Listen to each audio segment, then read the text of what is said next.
L'anticipation sur d'éventuels contentieux électoraux, les interminables procédures judiciaires contre l'ancien Premier ministre Kassouri Fofana et l'accélération des chantiers routiers à l'intérieur du pays.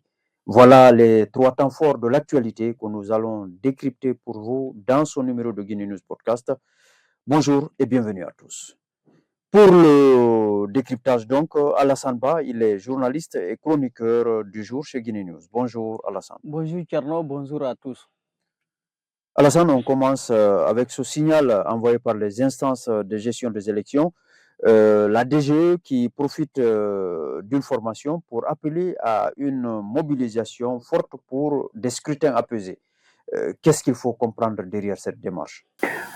Tcherno, c'est une démarche anticipative. La directrice générale des élections, Djenabou Touré, a participé hier au lancement d'un atelier de formation sur la gestion des contentieux électoraux organisé par la Cour suprême à Koya.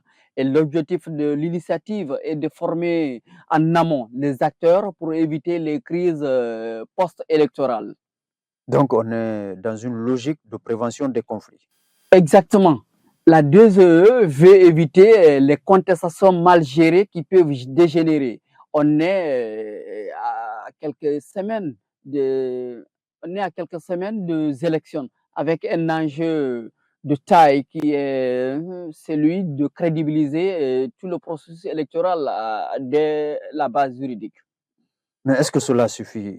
C'est la question qu'on se pose quand on connaît toutes les tensions qui entourent généralement les élections. Bon, c'est toute la question. La formation est nécessaire, mais pas suffisante. Il faut aussi la confiance des acteurs politiques. Et ça dépasse la technique. C'est profondément politique.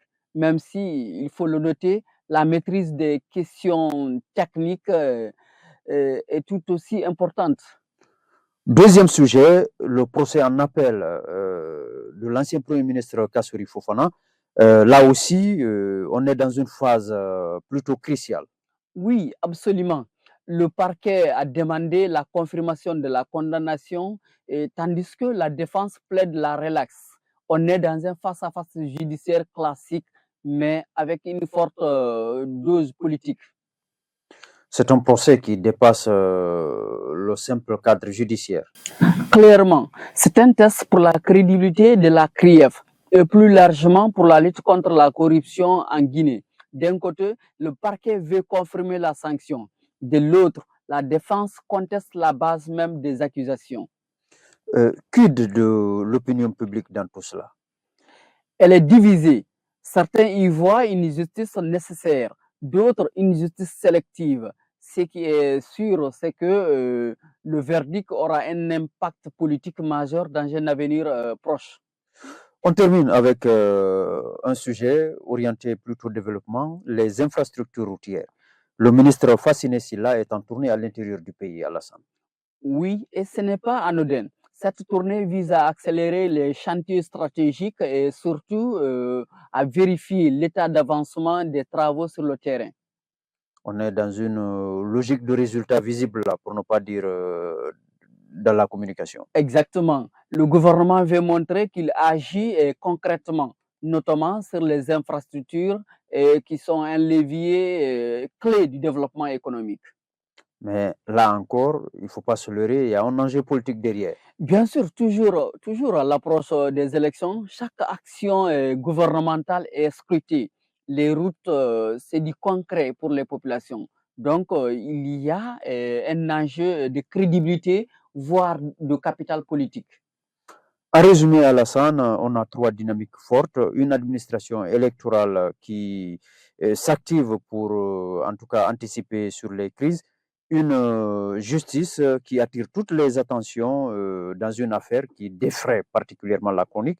Et enfin, un exécutif qui accélère les infrastructures. Oui, ces trois éléments sont liés. Ils participent tous à une même question, la capacité de l'État à rassurer les citoyens dans une période charnière. Merci Alassane pour ce décryptage. Merci à vous de nous avoir suivis.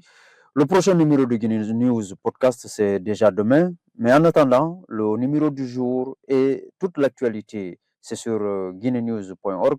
et les autres plateformes de Guinée News. Au revoir.